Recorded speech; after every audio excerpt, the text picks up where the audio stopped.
नमस्कार मित्रांनो, तुम्ही पाहायला सुरुवात केलेला आहात फिरती गोष्ट। तर अनेक गोष्टी आपल्या देशामध्ये सुरू आहेत, महाराष्ट्रामध्ये सुद्धा अनेक गोष्टी सुरू आहेत। तर एक एक गोष्टीला हात घालूयात। सुरुवातीला वन नेशन वन इलेक्शनचा मुद्दा घेऊयात।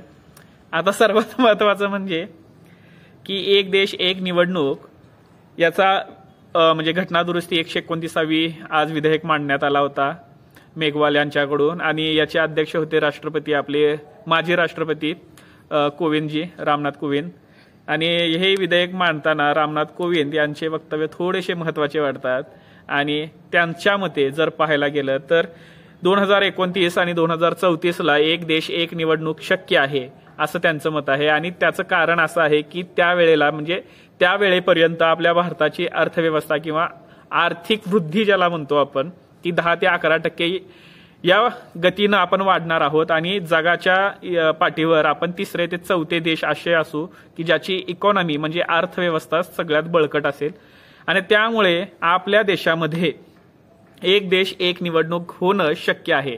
आणि हे विधेयक मेघवाल यांनी मांडलं होतं आणि त्याच्या समर्थनासाठी 1/3 मतांची आवश्यकता होती, पण 1/3 मतं समर्थनामध्ये हे मिळवू शकले नाहीयेत। त्यांना पडलीत मतं फक्त 263 आणि विरोधामध्ये मतं गेलेली आहेत 198 म्हणजे लोकसभेमध्ये।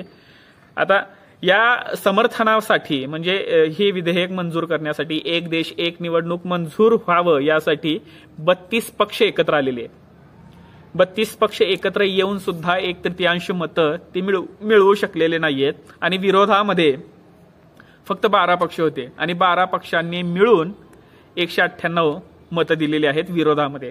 आणि त्यामुळेच हे झालेलं नाहीये किंवा हे विधेयक मंजूर झालेलं नाहीये। आणि त्यासोबत महाराष्ट्राची सर्वात महत्त्वाची गोष्ट 10 तारखेच्या लोकमत पेपरमध्ये ही बातमी मी वाचली होती, आय थिंक सो, की लाडक्या बहिणीचा जो हप्ता ते देत आहेत किंवा लाडकी बहीण योजना यामुळे महाराष्ट्राच्या तिजोरीवर मोठा ताण पडत आहे। आणि ताण पडत असल्यामुळे आता हालचाली सुरू झालेल्या आहेत, ते म्हणजे मद्य विक्रीच्या परवान्याची, म्हणजे मद्य विक्रीचे परवाने वाढवण्याची हालचाल आता सुरू आहे असं समोर येताना दिसतंय। त्या पेपरच्या कटिंग्सनुसार सांगतोय बरं का।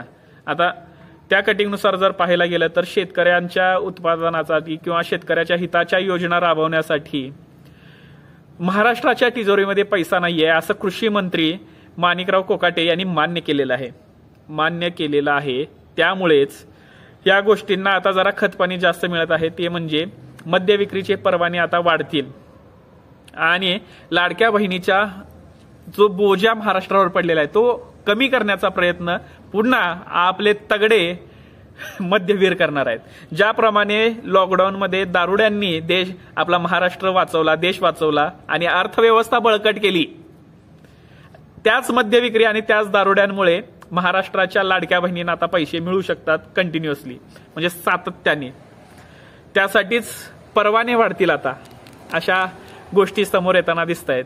आणि दुसरीकडे दिल्लीच्या निवडणुका समोर आलेल्या आहेत। दिल्लीमध्ये अनेक फुकटच्या योजनांचा पाऊस पडत आहे। आता सुरुवातीला अरविंद केजरीवालने 1500 रुपये 1000 ते 1500 रुपये देण्याचं आश्वासन दिलं होतं सर्व लाडक्या बहिणींना। आणि त्याचबरोबर आपला बीजेपी कुठे मागे आहे, पूर्ण बीजेपी आम आदमी पार्टीला सारखं म्हणायचे की रेवडी वाटप पार्टी आहे, ही सगळं फुकट देते, लाईट बिल फुकट, बस फुकट वगैरे वगैरे सगळ्या फुकटच्या योजना देणारी पार्टी म्हणजे आम आदमी पार्टी आहे। आता भाजपने स्वतः 2500 रुपये प्रत्येक महिलेच्या अकाउंटमध्ये द्यायचं जाहीर केलेलं आहे त्यांच्या जाहीरनाम्यामध्ये।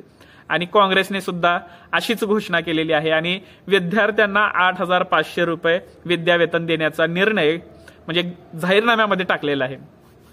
अनेक घोषणांचा पाऊस चालू आहे आणि या अशा फुकटच्या योजनांवर आपलं सुप्रीम कोर्ट म्हणजे सर्वोच्च न्यायालय काय खुश नाहीये। त्यांच्या मते ही सगळी योजना जी आहे ना ती मतदान विकत घेण्याची योजना आहे। पण मला असं वाटतंय की सर्वच पक्षांना कळून चुकलेलं आहे आणि मी हे पुन्हा एकदा स्टेटमेंट करतोय, ते म्हणजे की महिला वोटर म्हणजे महिला मतदाता ज्या आहेत त्या इतक्या गुप्त मतदान करतात की त्यांचं मत कुणाला गेलेलं आहे हे कुणालाच कळत नाही। एकदा महिला खुश झाल्या की तुम्ही वन साइड निवडून आलेला आहात, कारण महिलांचं मत हे एवढ्या युनिक पद्धतीचं असतंय की त्यांना त्याचा रिझल्ट दिसला की लगेच ते त्या माणसालाच मत देतात ज्या माणसाकडून आम्हाला फायदा होताना दिसतोय.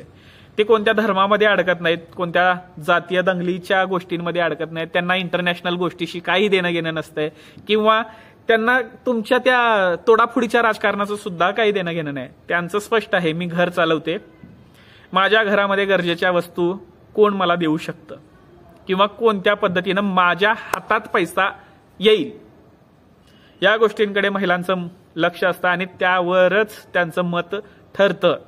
भले त्याच्या घरातला नवरा, त्याचा मुलगा, त्यांचे वडील सासरे कितीही का श्रीमंत असे ना, कितीही का किंवा पुढारलेला असो, पण महिलांच्या हातात डायरेक्ट जर पैसे जात असतील तर महिलांचं मत त्याच माणसाला जाणार ज्या माणसाकडून त्यांना अकाउंटला 1500 रुपये लाडक्या बहिणीचे असतील, मैया योजनेचे असतील किंवा लाडली बहीण असेल किंवा महिला सन्मान असेल, अशा कोणत्याही योजनेतून पैसे येऊ द्या, त्या महिलेचं मत त्याच पक्षाला जाणार.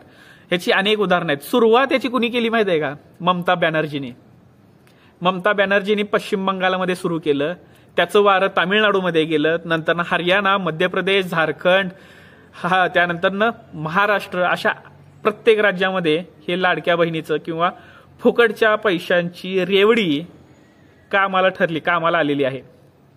आणि बाकीचं दुसऱ्या वेळेला म्हणजे दुसरा मुद्दा जो आहे तो धार्मिक मुद्दा उचलायला तयारच आहेत की बाबा जय श्रीराम, बजरंगबली की जय. आणि यावेळेला तर महाकुंभमेळा पण आहे, हा मुद्दा सुद्धा वर उचलला जाईल. दिल्लीचं इलेक्शन का असे ना, त्या मुद्द्या म्हणजे दिल्लीच्या इलेक्शनमध्ये सुद्धा हा मुद्दा जोरात गाजेल म्हणजे गाजेलच. तुम्हाला काय वाटतंय, दिल्लीमध्ये कोण जिंकेल? माझ्या मते पुन्हा आम आदमी पार्टीत सत्तेत बसेल, पण त्यांचा टक्का कमी होईल.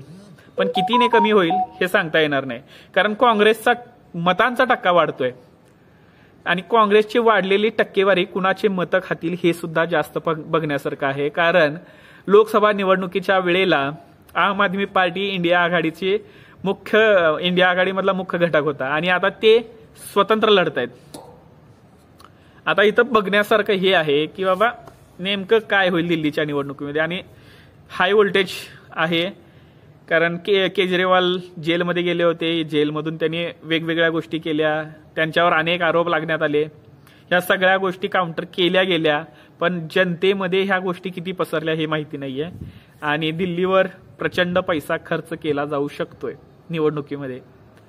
आता तुम्ही सांगा, तुम्हाला काय वाटतंय कमेंट्समध्ये, कोणती गोष्ट महत्वाची वाटते? A1 नेशन 1 इलेक्शनची, लाडक्या बहिणीची, किंवा दिल्ली इलेक्शनची, किंवा फुकटच्या रेवड्यांची?